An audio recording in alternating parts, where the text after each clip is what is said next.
What's up guys, Braden here with SuperATV, and today we're going to be showing you how to install SuperATV's Outfitter Sport Bed Rack on this Polaris RZR XP 1000, so let's get right to it.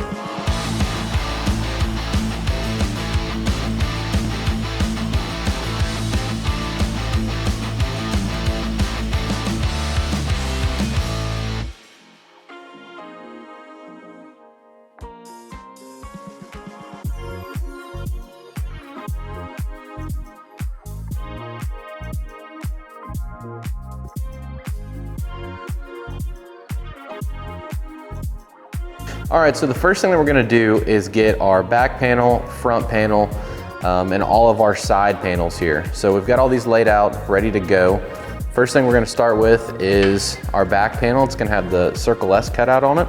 So as you can see, the way that we have this panel oriented, we're gonna be going away from the tall side of this panel.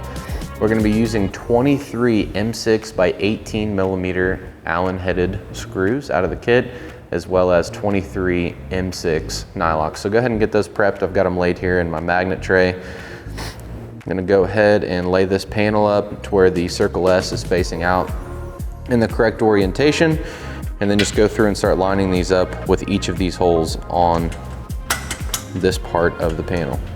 So once the back panel's on, then we're gonna start working on the side panels here. So the way that these will be oriented is the SuperATV cutout is gonna face to you. And then as you can see, it has this arch to it. That's gonna be going towards the rear. So it'll sit just like this, utilizing the same hardware.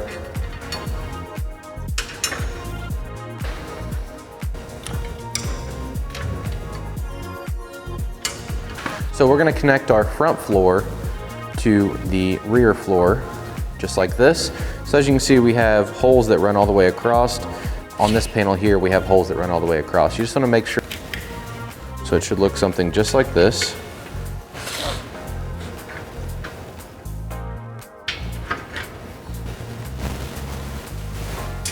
And everything's still loose at this point. There's a lot going on here. There's a lot of panels seaming up together. Whenever I have that going on, I like to leave everything loose. It does make it to where it's slightly cumbersome when you're installing everything together, but when it comes to getting the alignment just right, that's the only way to do it, is just to leave everything loose for the time being. And then come back through and tighten everything up.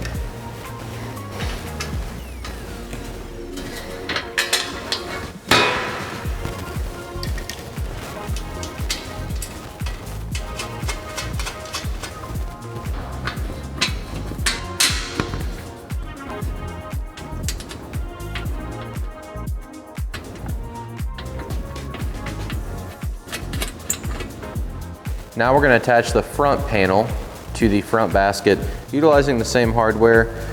Out here on the end, you're going to see I have a top hole and a bottom hole. Make sure that the bottom hole is the one that is lining up with the front floor.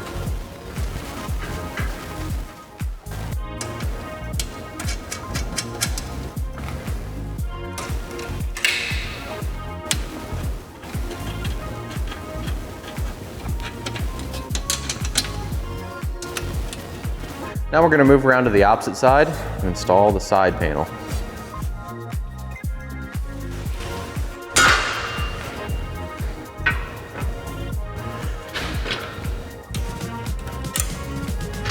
Now we're going to grab our corner brackets. They'll be in a package, as well as our M6 screws that we've been using. And we're just going to put these at each corner where there is a hole. And just again, start the hardware in. We're not fully tightening anything quite yet. Once all our hardware is started, we're just gonna go through and fully tighten all of it. All right, so once you have all your hardware installed, what you're gonna do is grab your supports. So each of these supports are gonna be different. When you look at them first glance, they don't look different at all, but you're gonna have a short, which is gonna go towards the front, up here towards the SuperATV logo. You're gonna have a mid-length one, which is gonna go right here in the center, and then you're gonna have the longest one, which is gonna go all the way on this side of the bracket. So what you're gonna do is grab your M8 flange head Allens, and these are gonna drop down through these holes in the floor. So it'll look like this, and they're gonna line right up with these support brackets. So like I said, we already have our middle one in position here. I'm gonna go ahead and pop the hardware down through. It's gonna go through the hole in the support. And we're just gonna take our M8 nylock nut and put it on the bottom. It may be difficult for you guys to see what we're doing on the bottom, but all we're doing is just starting the nut. I like to just kind of lay it on top here, get the sides installed, and then we'll rotate it around so we can get the middle hardware installed. Now we're gonna grab the rear, which will be our shortest support that we have. Line up the hole, drop the hardware down, go to the bottom side and start our nut. Go all the way to the front, which will be our longest bracket.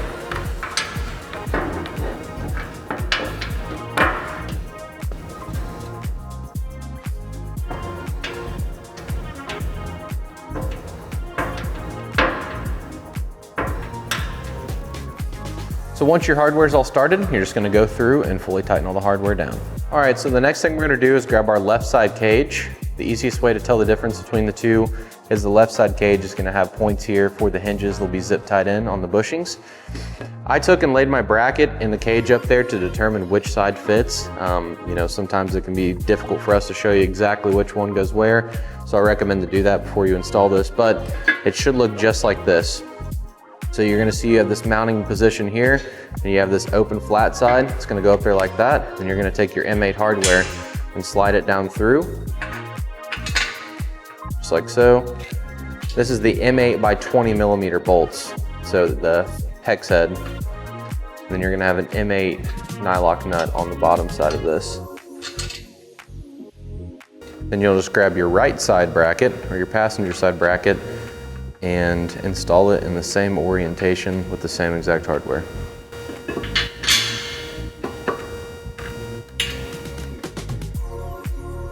So for this next step, if you have a roof installed, you're just gonna wanna go ahead and pop it up and out of the way. This roof just pops up. If you have a SuperATV roof or another aftermarket roof, you'll have to remove the hardware. Just set it aside for the time being. You can reinstall it at the end of the installation. So we're gonna grab our upper bracket for the driver's side. Will look like this, and then we're gonna grab the M10, the short M10 hardware out of the kit. So there's gonna be 2 holes on the factory cage. So it'll line up like this on one side, go down below, pop the hardware, pop the nut on, and you can reach around to the opposite side and do the same thing. And you're not gonna fully tighten anything quite yet. Just getting everything started. Now we're gonna come to the rear mounting point on the cage and go ahead and remove these 2 bolts. Now there will be nuts down inside of here. Sometimes they'll wanna fall out.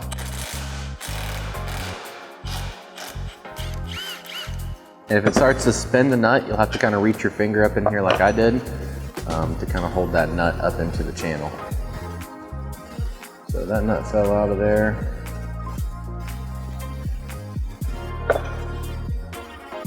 We've got new nuts, so I'm just gonna go ahead and take that one and get it out of there. Then we're gonna come to this position on the cage. You're gonna have a 15 millimeter bolt and a 15 millimeter nut. Go ahead and remove both of these as well. So now we're gonna install our driver's side of our rack. So for the side hardware over here that we previously removed, we're gonna replace that with the M10 by 60 millimeter hardware. So that'll be the longest M10s in the kit. And then also we're gonna be utilizing 2 M10 nylock nuts. So I'm just gonna take this, slide it over here into position.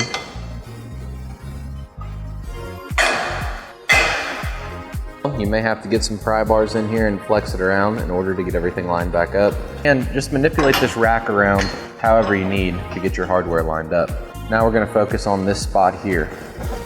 So this is gonna have the M10 by 50 millimeter hardware. So our top nut actually stayed in there, our factory one, and it is the same thread pitch, so we're gonna go ahead and use that for the time being, just to get everything started in place here. Then when you go to start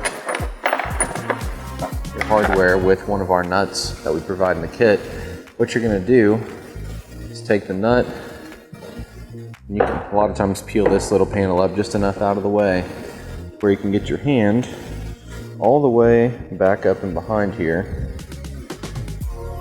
get the nut into the channel on the cage.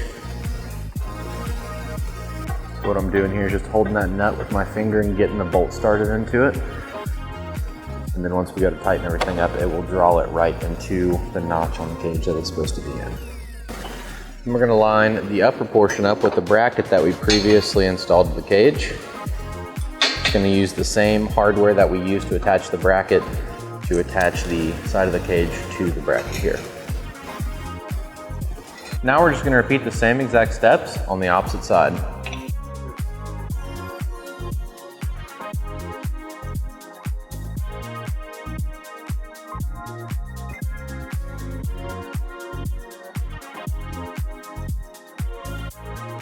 So for this next step, you're definitely gonna need somebody to help you to get this rack laid up here in place. We haven't fully tightened anything yet. Everything's just good and started. That way we can get everything aligned before we fully tighten it. So now we're just gonna take it and lay it right up on the rack. So once you have your rack laid up here, you're gonna see there's all 3 mounting positions per side. You're just gonna use your M8 hardware to go through and attach the rack to the cage here.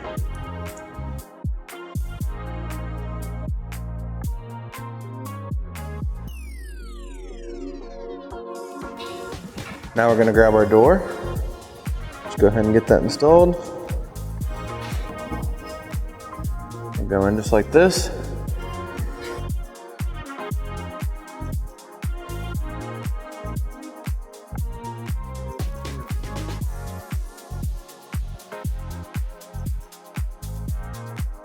Have to work it back and forth until it fully seats.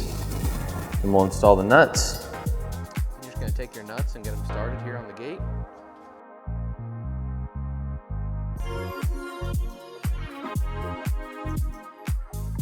Then you're gonna grab your striker and your jam nuts.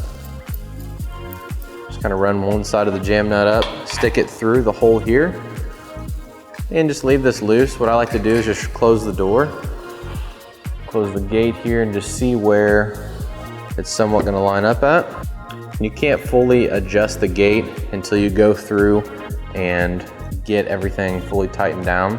So that's gonna be the next step, is to go through and tighten down all the hardware for all of the outfitter bed rack. So we include some shims in the kit. If you need to shim your mount to your cage, you can do so with this. If you know, when you go to tighten it up, if it's putting it in a bind, go ahead and run these up underneath that bracket. Some machines you'll need them, some machines you won't.